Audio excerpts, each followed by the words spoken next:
The number one way to be an effective church worker is to please the people, to please the audience. And I know that sounds weird. And ironically, it's not the most important thing that we do in church tech. So let's look at why.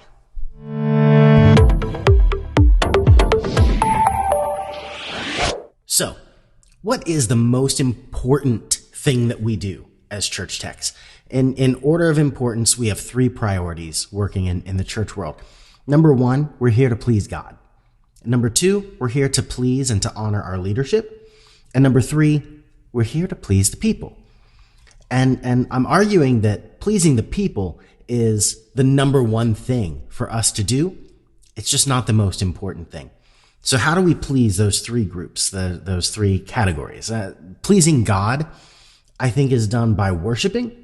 It's by giving him the best of our talents and gifts and abilities, all of the things that he's given us to cultivate and to grow in our hearts, in our lives. We take those and we give him the best of what we can do with it. We also please God by encouraging others into reflection and engagement in our services. And that's really important, right? How do we please leadership? How do we honor our leaders?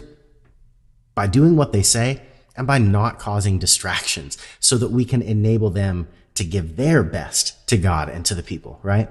So how do we please the people? This can be wrapped up in two steps. Number one, be excellent. And number two, don't suck. In other words, make things better and stop things from getting worse, right? So the point of this video, the number one way to be effective as a church worker is to please the people. It's not the most important, but it is number one. If you please the people, you will please leadership. If you please the people, you will be pleasing God. You're in a position to enable people's worship addictions, right? You can enable their good habits. You can also, you are in a position to distract them from the message and from the point of church itself. So keeping people happy and taking their experience up to another level is not the most important thing that we do in church, but it is the secret. It is the number one thing to being excellent at your work. So how do we do this? What are the steps to pleasing people in a church service? How is this done? Here's the secret, okay? It's not complicated. You've probably heard it before, but you need to start with the end in mind. You need to work backwards. You should clarify your goal and then think through the steps that it's going to take for you to get there. So what is the end goal? That's where you get to decide and play. Let's talk about it a little bit, give some examples, and then you can get a feel for that and adapt it to your situation.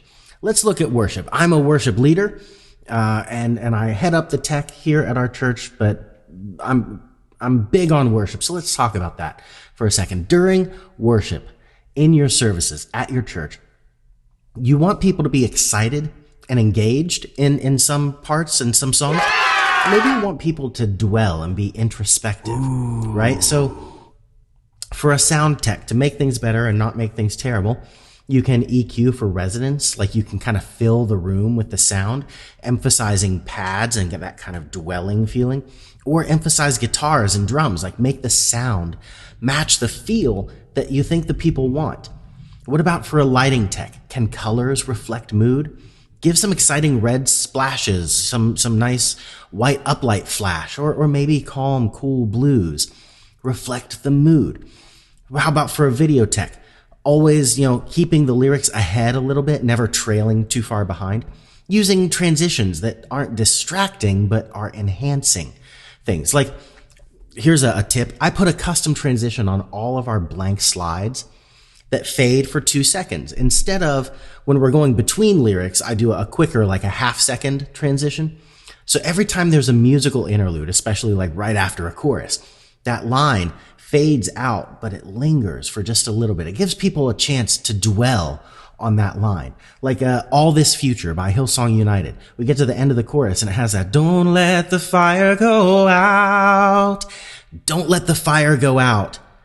Really, oh man, that line comes in on the guitars and And it lets people dwell on that instead of a blank screen and, oh, I guess we're watching the guitar player now. Now we're singing the next line. Like, why do that to your people? Stop that. That's terrible, right? So, at every point in everything we do, we are building the kingdom of God on earth. The odds of someone wanting to come back to your church service because the lights dimmed a little bit when the pastor said, would you join me in a word of prayer? Slim to none. Like, that's not going to be the moment like, oh, this is nice. I'm going to come back here. They dimmed the lights for prayer, right? That's not going to tip anyone's scales. But the odds of someone deciding not to come back because you don't have your stuff together, the words are behind, and the pastor dismisses everyone, and then there's awkward silence, and the pastor turns his mic back on and says, hey, can we get some music going here? Like, come on, that's a bad impression. You have the power to make it look like your church doesn't have it together. Right? Don't make it a terrible experience. Keep it normal. Keep it even. Make it fun to be here. Make it nice to be here. Make it feel warm and comforting and bright and beautiful, right? Impress. Give it that shine. Give it that oomph. A lot of what we do as church techs is invisible. It's unnoticed. Like, no one notices if things sound great because they should, right? Everyone notices when something goes wrong, when there's a squeal, when there's a squeech, when there's that's not even a word, but everyone notices when things go wrong. Do what you can do to invisibly raise the level, right? So, we're here for three things: to please God, to please leadership, to please people. I'm telling you, when you please people, you will see your relationship with God and with leadership grow. You will see your sense of accomplishment grow because you're doing what's asked of you. Well done, good and faithful servant. We'll see you soon.